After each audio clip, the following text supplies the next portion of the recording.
So with the draft being in Philadelphia, let's start with the Eagles. Yeah. At 14, who are some players that you're liking for the Eagles? Well, there's just so many, like always, you can go a number of different directions. If they want to go running back, they'll have great opportunities. I shouldn't say great opportunities, I'm not sure. But there could be possibilities of a Christian McCaffrey. It could be a possibility of a Dalvin Cook. I don't think Leonard Fournette's there, but even so, they might value the other two more for what Doug Peterson likes to do in his offense. I think you flip it over defensively, and you're talking about a Derek Barnett possibly being there. Do they like Charles Harris out of Missouri? So many different ways they can go. Look, receivers still in play. I don't think that they have guys that they're going to sit there and hold on and say this is who we absolutely positively love and we're going to stick with, other than maybe Jordan Matthews. Everyone else, I think, is in play at this point.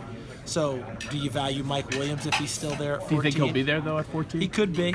Remember, we're talking about bigger receivers that don't blow people away with their speed. So it's a matter of how you evaluate what you want, how they uncover late downfield, how they, box you out and catch the ball. So Mike Williams could be there. Could Corey Davis be there?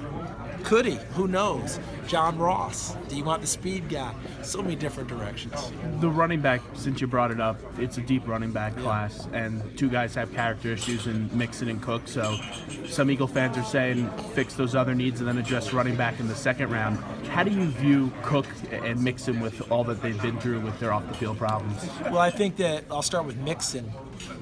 Look, what he did was heinous. There's no getting around that, and I'm not going to sugarcoat it and use any other words. When he punched Amelia Molitor in her face like that and broke 4 bones, that's about as despicable thing as you can do. He recently met with Amelia Molitor and could not have gotten a better statement from her to move forward. The Oklahoma people that I've dealt with over the years speak very strongly for him. I still wonder about tearing up a traffic ticket in a guy's face that kind of really got underplayed or not really much play. That's up to others to determine. But for her to make that statement, for him to go, I'm not crazy about what he did by any stretch, but he's been judged. Here we go from this point on, and people are speaking strongly for him. And truthfully, if he doesn't have that in his corner, we're talking about him possibly being the best back in this draft. Dalvin Cook, same thing, and I thought that there's a great article by Robert Ventress that's in Monday Morning Quarterback about him. Draw your own conclusions from that, but I thought that was a very telling article, and a lot of people close to him really speak highly of him, and I know one thing, he can flat out play. So.